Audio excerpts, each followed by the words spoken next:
Bonjour Alexandre Lacroix, donc je suis ravi de vous inviter à participer à cet atelier, à ce tandem. Je suis écrivain, j'ai publié une vingtaine de romans et d'essais. Mon premier roman est paru en 1998, il y a longtemps aujourd'hui. Le dernier roman, La naissance d'un père, qui traite de mon expérience de la paternité, est paru à l'automne dernier. Donc j'ai un peu plus de 20 années d'écriture derrière moi. Je suis aussi cofondateur de cette école, Les Mots, et directeur de la rédaction de Philosophie Magazine. Enfin, j'ai plusieurs activités, mais toujours autour de la lecture et de l'écriture. Alors, ce que nous allons faire ici, c'est une série d'ateliers donc en tandem avec Agathe Samor, qui vient de publier son premier roman chez Gallimard, j'en dirai un mot. Et quand on a commencé à discuter de cet atelier qu'on avait envie d'animer ensemble avec Agathe, et qu'on a cherché un thème, il y a vraiment un thème qui s'est imposé à nous, qui est écrire sur les événements de la vie. Donc écrire sur les événements de la vie, ça signifie simplement écrire sur les moments de la vie où on se sent plus vivant, les moments qui nous marquent avec une intensité particulière, les moments de basculement, de changement. Alors les événements de la vie, c'est pas seulement les tragédies, ça peut être aussi des événements positifs. L'idée avec cet atelier, c'est de couvrir tout le spectre des émotions qui font une vie humaine, que ce soit les grandes tristesses comme les grandes joies, et donc les moments de rupture comme les moments de renaissance. Les ateliers vont se dérouler sur des séquences de 3 heures, pendant lesquelles donc, les participants seront invités à réaliser des productions écrites. On va d'abord s'intéresser à des œuvres littéraires qui correspondent au thème qu'on aborde, donc des œuvres qui approfondissent certains événements, les rencontres amoureuses, les ruptures, les deuils.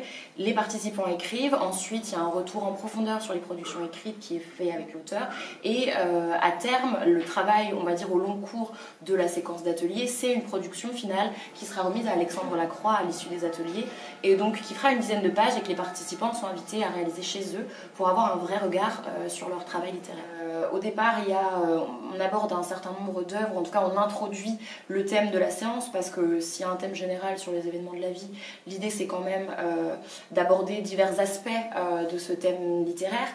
Donc en fait ce qu'on fait au départ, c'est que moi je propose de travailler ou de réfléchir sur un ou plusieurs textes ou sur des éléments d'histoire qui existent. Ensuite les participants sont invités à produire, à écrire pendant la séance, donc ils écrivent sur place. Ensuite il y a un partage, ou en tout cas une mise en commun de ce qui a été écrit, et puis on peut rebondir ou en tout cas aborder de nouveaux textes ou de nouvelles œuvres qui font écho à ce qui a été écrit pour clôturer la séance et donner des pistes de réflexion pour poursuivre les séances d'après. À l'origine de ce tandem, il y a une affinité littéraire. Je dois dire qu'on voulait créer des duos dans cette école. Bon. Et pour ça, on s'est mis à lire des premiers romans, des deuxièmes romans. Au cours des derniers mois, j'en ai lu beaucoup. Et je me suis arrêté particulièrement sur De sel et de fumée d'Agathe Samor.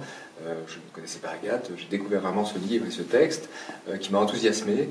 Et ce qui m'a enthousiasmé, en fait, c'est la finesse de la description des émotions et des sentiments. C'est un livre qui a un sujet qu'on pourrait dire classique ou même éculé, presque dangereux, tellement il est rebattu, en quelque sorte. C'est le deuil amoureux, la séparation amoureuse. Et pourtant, à chaque page, il y a une finesse d'analyse, les sentiments sont décortiqués de telle manière qu'on est surpris et qu'on voit dans ce deuil amoureux des nuances apparaître qu'on n'avait pas forcément à l'esprit. Je pense en particulier à la description des premiers jours de l'absence de l'autre. C'est pas facile en fait de raconter un deuil amoureux parce qu'en fait le personnage absent, il doit être présent mais en creux.